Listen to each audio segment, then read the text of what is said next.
ठीक है। एक बार और फिर से रिपीट कर रहा हूं प्रतिरोध को, ठीक है। अभी जैसे तुम्हें कल बताया था, तो कल आपको प्रतिरोध से रिलेटेड बताया था, ठीक है ना, कि प्रतिरोध क्या होता है, ठीक है। तो सबसे पहले यहाँ पे देखो, एक बार और आपको मैं रिपीट कर रहा हूं कि प्रतिरोध क्या चीज है, ठीक है।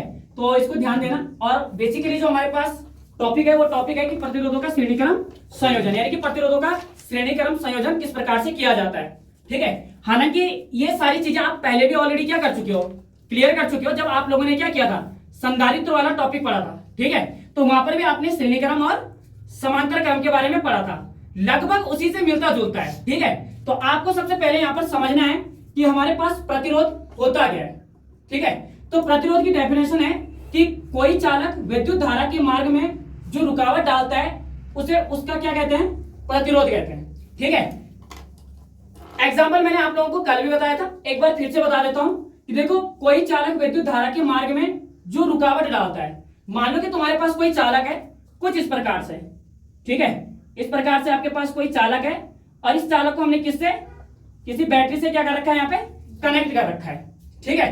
अब आपको पता है कि जो बैटरी है हमारे पास, इस बैटरी के हमारे पास दो साइड होती हैं, एक हम बोल सकते हैं पॉजिटिव साइड, एक हम बोल सकते हैं नेगेटिव साइड, जिनको हम क्रमशः धन टर्मिनल और ऋण टर्मिनल के नाम से भी जानते हैं, ठीक है। तो अब हम क्या करेंगे कि हमारे पास मान लो कोई चालक है, इस चालक को हमने किसी बैटरी से क्या कर रखा है, यहाँ पे कनेक्ट कर रखा है। अब जब हमने इसको बैटरी से कनेक्ट कर रखा है तो इसमें क्या होगी, यहाँ पर विद्युत धारा प्रवाहित होगी, ठीक है। और आप लोगों को बहुत अच्छे से पता है कि विद्युत धारा को हम किससे रिप्रेजेंट करते हैं, यहाँ पे आई से, ठीक है। विद्युत धारा को किससे रिप्रेजेंट करते हैं, आई से, ठीक है। तो यहाँ पर देखो, जब हमने इसको बैटरी से कनेक्ट किया तो इस चालक में क्या होने लगा, यहाँ पर विद्युत धारा का प्रवाह होने लगा, ठीक है, या विद्युत धारा इसमें प्रवाहित होने लगी। तो यहाँ पे देखो होता क्या है कि अब प्रतिरोध में क्या बताया है कि कोई चालक विद्युत धारा के मार्ग में क्या कर दे, अगर रुकावट डाल दे। मान लो कि यहाँ पर आप कोई प्रतिरोध लगा दो तो यहाँ पर वो विद्युत धारा के मार्ग में क्या करेगा, रुकावट डालेगा, ठीक है। यानी कि जितनी स्पीड से विद्युत धारा को यहाँ पर जाना चाहिए था उतनी स्पीड से वो यहाँ स्लो जाएगा, ठीक है। तो यही चीज बताई गई है कि कोई चालक अगर विद्युत धारा के मार्ग में क्या करते हैं, रुकावट डालता है, ठीक है, तो उसे उसका क्या कहते हैं, प्रतिरोध कहते हैं। बात समझ में आ रही है। सेकंड चीज आपको क्या बताया था कि यहाँ पर जो हमारे पास प्रतिरोध है, प्रतिरोध को हम किससे रिप्रेजेंट करते हैं, आर से रिप्रेजेंट करते हैं, ठीक है। फाइनली यहाँ पर एक चीज और ध्यान रखना, जब भी एक और चीज ध्यान रखना, जब भी आप लोगों को क्या दिखे, आर नजर आ जाए तो समझ लेना कि वहां पर किस चीज के बारे में बात हो रही है, प्रतिरोध के बारे में बात हो रही है, ठीक है। तो यहां पर देखो, अगर हम प्रतिरोध की बात करते हैं तो प्रतिरोध इज इक्वल टू होता है हमारे पास विभवांतर और अपॉन में होता है हमारे पास धारा। यानी कि प्रतिरोध को हम रिप्रेजेंट करते हैं किससे, आर से, विभवांतर को रिप्रेजेंट करते हैं हम वी से, और धारा को हम रिप्रेजेंट करते हैं यहाँ पे आई से। तो हम बोल सकते हैं यहाँ पे कि जो हमारे पास ये विभवांतर है और जो हमारे पास यहाँ पर क्या है, ये धारा है, विभवांतर और धारा के बीच का जो हमारे पास अनुपात होता है वो भी हमारे पास क्या कहलाता है, यहाँ पे प्रतिरोध कहलाता है, ठीक है। तो यहाँ पर ध्यान होना चाहिए कि R is equal to V upon I, V हमारे पास विभवांतर है, धारा की अगर हम बात करें तो धारा हमारे पास क्या है, यहाँ पे आई है, ठीक है। इसमें देखो आगे, अगर हम प्रतिरोध के मात्रक की बात करते हैं तो प्रतिरोध का मात्रक होता है हमारे पास ओम, और अगर इसकी विमेय सूत्र की बात करें तो विमेय सूत्र होता है ml² t की पावर -3 और a की पावर -2, ठीक है। हालांकि ये सारी चीजें ऑलरेडी कल बता चुके हैं कि डायमेंशन कैसे इसकी निकाले जाता है, इसका मात्रक क्या होता है, ठीक है। उसके बाद यहां पर देखो, तो बेसिकली आज हमें जो टॉपिक पे बात करनी है वो है हमारे पास प्रतिरोधों का श्रेणीक्रम संयोजन, ठीक है।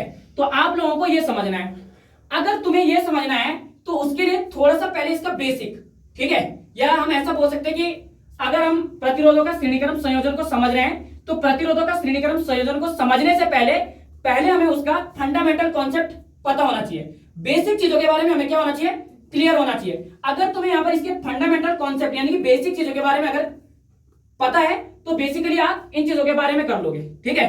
अगर देखो मेरे को एक चीज बताओ, सपोज कर लो कि अगर आप लोगों ने प्रतिरोध नहीं पढ़ रखा है तो आपको क्या लगता है कि आप प्रतिरोधों का श्रेणीक्रम संयोजन पढ़ सकते हो, नहीं पढ़ सकते हो। बिकॉज क्यों, क्योंकि आपको पता है कि यहाँ पर प्रतिरोध, तो प्रतिरोध के बारे में आपको सबसे पहले पता होनी चाहिए, ठीक है। तो वही चीजें हैं। अब उसके बाद देखो यहाँ पर, तो सबसे पहले हम इसमें जानेंगे कि प्रतिरोध का संयोजन होता क्या है, ठीक है।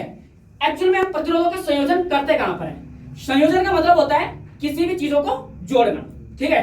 और जुड़ती तभी है चीजें जब हमारे पास चीजें क्या होती है, एक से ज्यादा होती है, एक से क्या होती है, अधिक होती है।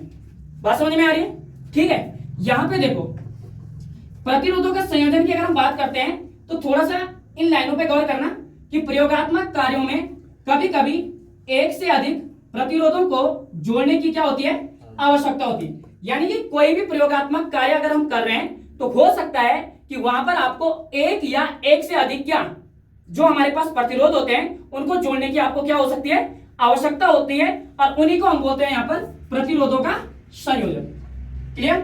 ठीक है, अगर हम यहां पर ये बोले कि प्रतिरोधों का संयोजन कितने प्रकार से किया जाता है तो आप लोगों को पता होना चाहिए कि प्रतिरोधों का जो संयोजन होता है उसको हम बेसिकली दो प्रकार से करते हैं। एक आपके पास होता है यहां पर श्रेणी क्रम संयोजन और एक होता है आपके पास समांतर क्रम संयोजन, जिसको हम पार्श्व क्रम संयोजन के नाम से भी जानते हैं। इन्हीं बात समझ में आ रही है? ठीक है, तो सबसे पहले यहाँ पे इस लाइन पे गौर करना कि प्रतिरोधों का जो संयोजन होता है उसको हम दो प्रकार से जोड़ा जाता है, या दो प्रकार से उसका संयोजन किया जाता है, जो कि आप ऑलरेडी कहां पिछले चौथे चैप्टर में भी पढ़ चुके हो। कौन सा?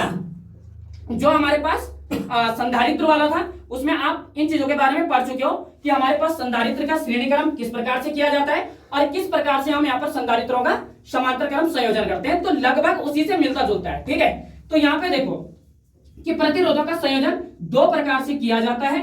नंबर एक आपके पास आता है श्रेणी क्रम संयोजन, नंबर दो पे आता है आपके पास समांतर क्रम संयोजन। ठीक है, या फिर इस समांतर क्रम संयोजन को हम बोलते हैं पार्श्व क्रम संयोजन के नाम से भी इसको जाना जाता है।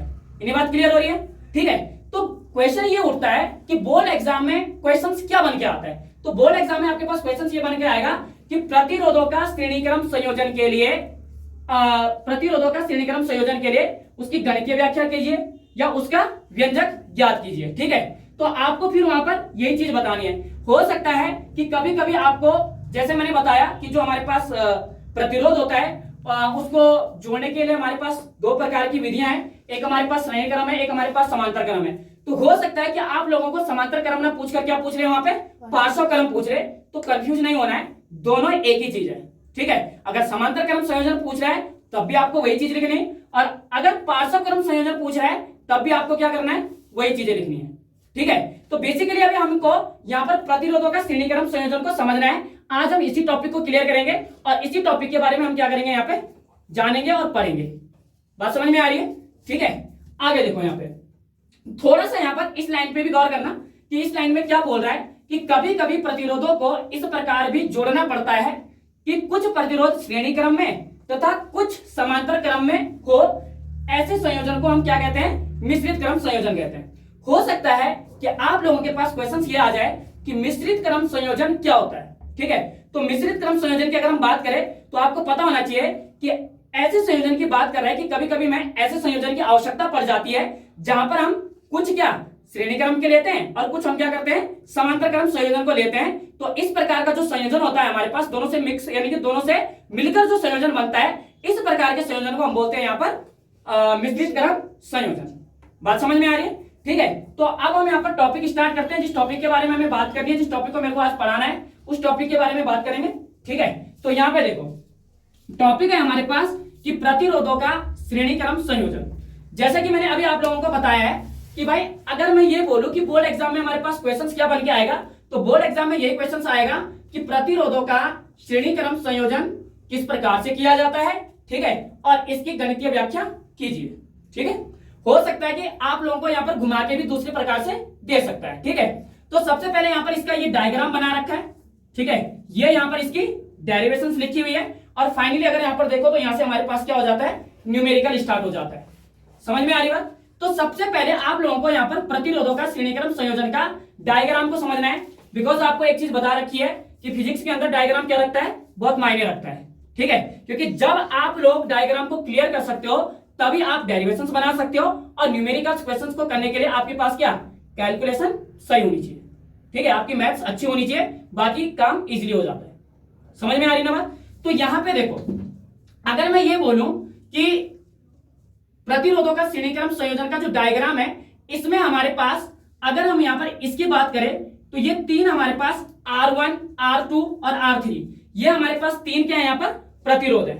ठीक है, जिनको हमने किस क्रम में लगा रखा है, यहाँ पे श्रेणी क्रम में। देखो मैंने आपको एक चीज बताया था कि श्रेणी क्रम में कोई भी चीज आपके पास आगे को आती है और समांतर क्रम में वो नीचे को जाती है। ठीक है, तो यहाँ पर जो ये 3 प्रतिरोध हैं उसमें हमने R1, R2 और R3 3 प्रतिरोध ले रखे हैं। जैसे कि मैंने अभी बताया कि प्रतिरोध को हम किससे रिप्रेजेंट करते हैं? R से।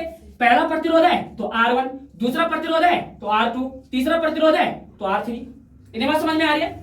बाकी इस डायग्राम के अंदर आपको क्या दिख रहा है कि देखो, अगर इसका प्रतिरोध R1 तो इसके बीच में जो उत्पन्न विभवांतर है हमारे पास वो V1 है।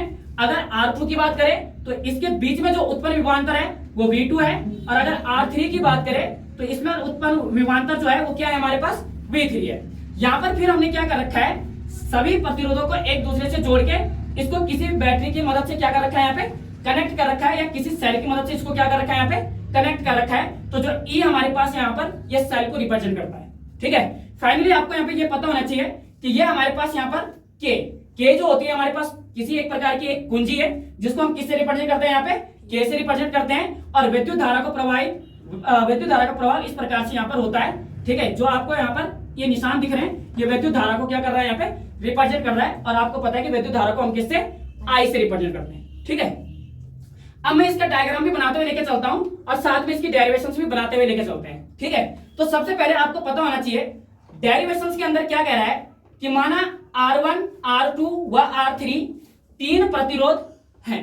ठीक है, अभी जैसे मैंने ऊपर बताया कि माना कि R1, R2 व R3 हमारे पास क्या है, यहाँ पर 3 प्रतिरोध हैं। ठीक है, जिन्हें हमने किस क्रम में जोड़ रखा है, यहाँ पे श्रेणी क्रम में। थोड़ा सा जोर से बोलना है। ठीक है, जिन्हें हमें किस क्रम में जोड़ रखा है, यहाँ पे श्रेणी क्रम में हमने इनको जोड़ रखा है। ठीक है, तो ध्यान होना चाहिए कि माना हमारे पास R1, R2, R3 हमारे पास क्या है, यहाँ पर 3 प्रतिरोध है और तीनों प्रतिरोधों को हमने किस क्रम में जोड़ रखा है, यहाँ पर श्रेणी क्रम में जोड़ रखा है। इसको अगर हम यहाँ पर देखो, डायग्राम यहाँ भी बना रखा है, यहाँ पर भी बना के दिखा देते हैं। ठीक है, कुछ इस प्रकार से मान के चलो ये हमारे पास पहला प्रतिरोध है, मान के चलो ये हमारे पास यहाँ पे दूसरा प्रतिरोध है, और मान के चलो ये हमारे पास यहाँ पर तीसरा प्रतिरोध है। कुछ इस प्रकार से यहाँ पर डायग्राम को बना रखा है। यहाँ पर किसी बैटरी से इसको क्या कर रखा है, यहाँ पर कनेक्ट कर रखा है। यहाँ पे ये एक कुंजी लगा रखी है और फिर यहाँ से ये डायग्राम इस प्रकार से कंप्लीट है। ठीक है, यहाँ से आपके पास विद्युत धारा यहाँ से प्रवाहित हो रही है, विद्युत धारा को I से रिप्रेजेंट करते हैं यहाँ पे। ठीक है, अब देखो इसको एक्सप्लेन करेंगे। ये R1 है, ये हमारे पास R2 है, ये हमारे पास यहाँ पे R3 है, बैक टू बैक हमारे। अब मैंने तुम्हें एक चीज और भी बताया कि ऐसा नहीं कि हम इसमें तीन ही प्रतिरोध लगा सके। ठीक है, इसमें हम कितने 3 से भी ज्यादा लगा सकते हैं, जितने की हमें आवश्यकता होगी हम अपने अकॉर्डिंग लगा सकते हैं। मींस कि 4 भी लगा सकते हैं, 5 भी लगा सकते हैं, 6 भी लगा सकते हैं। जितने की हमें आवश्यकता होगी उतना का हम यहाँ पर क्या करेंगे, संयोजन कर देंगे। ठीक है, तो अभी यहाँ पर हम 3 को लेकर चल रहे हैं। तो पहला हमारे पास R1, दूसरा हमारे पास R2 और तीसरा हमारे पास R3। तो क्या कह रहा है कि माना R1, R2 व R3। ठीक है, माना R1, R2 व R3 हमारे पास क्या यहाँ पर 3 संधारित्र हैं और तीनों संधारित्र को हमने किस क्रम में लगा रखा है, श्रेणी क्रम में लगा रखा है। देखो मेन चीज यही बता रखी है कि अगर तुम्हें डायग्राम आ जाता है तो जो लिखा हुआ है कुछ भी नहीं है। ठीक है, मीन्स कि अगर आपको डायग्राम क्लियर होता है तो आप डेरिवेशंस को यहां से क्या कर सकते हो, आराम से बना सकते हो। बात समझ में आ रही है? ठीक है, अब यहां से आपको क्या करना है कि जो ये R1 है अगर इसके विभवांतर की बात करें तो V1 है, यहाँ पे ये R2 है इसके विभवांतर की बात करें तो V2 है, या R3 है इसके विभवांतर की बात करें तो V3 है। क्लियर? ठीक है, अब यहाँ पे देखो आगे डेरिवेशंस के अकॉर्डिंग क्या कह रहा है कि इस संयोजन के अनुसार प्रत्येक प्रतिरोध के दूसरे सिरे को, ठीक है यहां पे देख लो कि इस संयोजन के अनुसार प्रत्येक प्रतिरोध के दूसरे सिरे को अगले प्रतिरोध के पहले सिरे से क्या किया जाता है, यहाँ पे जोड़ा जाता है। आप यहां पे देखो जैसे आपके पास यहां पर एक प्रतिरोध है तो इस प्रतिरोध के देखो कितने सिरे हैं, यहाँ पे 2 सिरे हैं। इस प्रतिरोध के कितने सिरे हैं, 2 सिरे हैं, 2 इधर भी हैं और 2 इधर भी हैं। ठीक है, तो यहां पर देखो इस प्रतिरोध का जो ये दूसरा सिरा है वो अगले प्रतिरोध के पहले सिरे से जुड़ जाता है। मेरी बात को समझना कि यहां पर जो हमारे पास ये प्रतिरोध है और इस प्रतिरोध में कितने सिरे हैं, हमारे पास 2 सिरे हैं, तो इसका जो दूसरा सिरा है वो पहले प्रतिरोध के दूसरे प्रतिरोध के पहले सिरे से जोड़ा जाता है। इसी प्रकार से हम बोल सकते हैं कि जो हमारे पास ये दूसरा प्रतिरोध है, इस दूसरे प्रतिरोध का जो हमारे पास क्या है यहाँ पे दूसरा सिरा है, यहां पर हम इसको तीसरे प्रतिरोध के पहले सिरे से जोड़ देते हैं। बिल्कुल उस प्रकार से तुम लेके चल सकते हो जैसे आप लोगों ने क्या संधारित्र वाला किया था। जरूरी नहीं है कि जो चीज तुमने यहाँ पे लिखा हुआ है या जो चीज तुमने क्या बुक से देखी है तो आप अपने अकॉर्डिंग भी बना सकते हो। बस आपको थोड़ा सा क्या करना है, यहाँ पे डायग्राम को समझना है। तो मैंने क्या बताया कि माना R1 R2 R3 हमारे पास 3 संधारित्र हैं और इनको हमने किस क्रम में जोड़ रखा है, यहाँ पर श्रेणी क्रम में जोड़ रखा है। ठीक है, इस क्रम के अनुसार क्या कह रहा है कि जो हमारे पास पहला प्रतिरोध है, इस पहले प्रतिरोध का जो हमारे पास दूसरा सिरा है, ठीक है, अगले प्रतिरोध के पहले सिरे से ये जुड़ रखा है। इसी प्रकार से दूसरे प्रतिरोध का जो हमारे पास दूसरा सिरा है वो तीसरे प्रतिरोध के पहले सिरे से जुड़ रखा है। इसी प्रकार से ये क्या होगा, यहां पर आगे जाता रहेगा। ठीक है, यानी कि यहां पर देखो कि इस संयोजन के अनुसार प्रत्येक प्रतिरोध के दूसरे सिरे को अगले प्रतिरोध के पहले सिरे से जोड़ा जाता है और इसी प्रकार से दूसरे प्रतिरोध के दूसरे सिरे को अगले प्रतिरोध के पहले सिरे से जोड़ा जाता है। ठीक है, उसके बाद कह रहा है कि पहले प्रतिरोध का जो पहला सिरा तथा अंतिम प्रतिरोध का जो दूसरा सिरा होता है वो सेल ई या बैटरी से क्या कर देते हैं, हम उसको जोड़ देते हैं। अब थोड़ा सा यहां से समझना, देखो जब हमारे पास ये पहला प्रतिरोध R1 है, इसका जो हमारे पास दूसरा सिरा है इसको हमने दूसरे प्रतिरोध के पहले सिरे से जोड़ा, दूसरे प्रतिरोध के दूसरे सिरे को तीसरे प्रतिरोध के पहले सिरे से जोड़ा।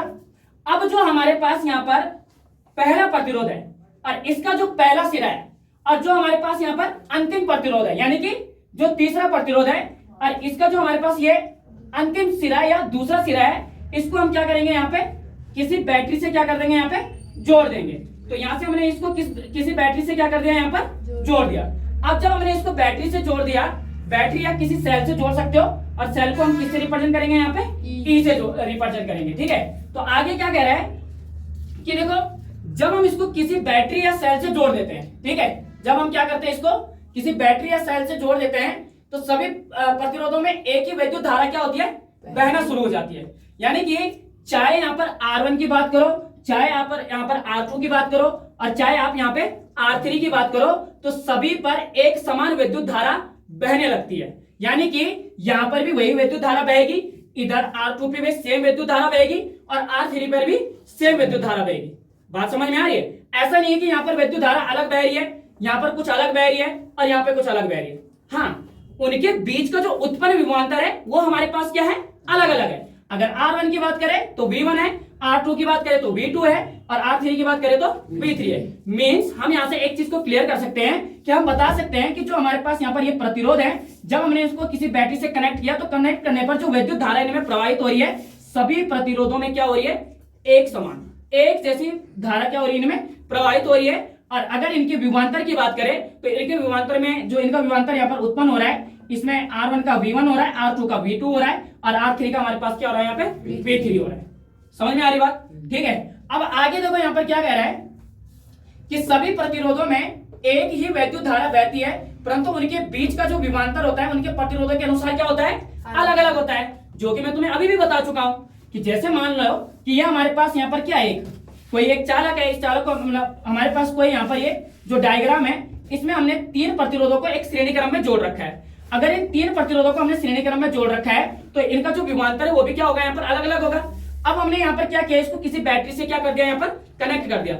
जैसे हमने इसको बैटरी से कनेक्ट किया तो बैटरी से कनेक्ट करने पर इसमें विद्युत धारा का प्रवाह होने लगा। जैसे इसमें विद्युत धारा प्रवाहित होने लगी तो इसमें जो विभवांतर है वो अलग अलग रूप में उत्पन्न होने लगा, लेकिन जो प्रतिरोध है, प्रतिरोधों पर जो धारा है वो समान रूप से क्या हो रही है, प्रभावित हो रही है। यानी कि यहाँ पर भी सेम धारा इधर भी और इधर भी, यानी कि R1 R2 और R3 पर क्या है, सेम धारा है, लेकिन विभवांतर तीनों का क्या होगा, यहाँ पे अलग अलग होगा। ठीक है, वही चीज यहाँ पर बोली गई है कि देखो सभी प्रतिरोधों में एक ही विद्युत धारा बहती है, परंतु उनके सिरों के बीच का जो विभवांतर है उनके प्रतिरोध के अनुसार क्या है, यहाँ पे अलग अलग होता है।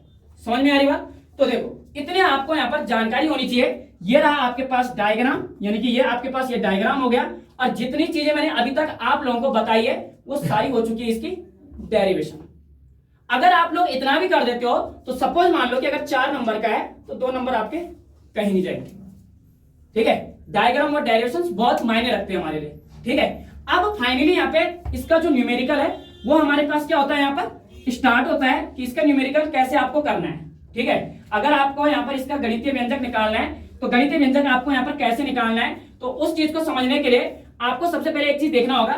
देखो, यदि प्रतिरोध R1 व R2 और R3 के सिरों के बीच का जो विभवांतर है वो क्रमशः क्या है यहाँ पे V1, V2 और V3 हो, तो यहाँ पे ध्यान रखना ओम के नियमानुसार। मैं एक बार इस लाइन को फिर से रिपीट कर रहा हूं, ठीक है। देखो क्या कह रहा है कि यदि, बोलना, ठीक है, यदि प्रतिरोधों R1 व R2 तुल्य प्रतिरोध, R1 व R2 तुल्य प्रतिरोध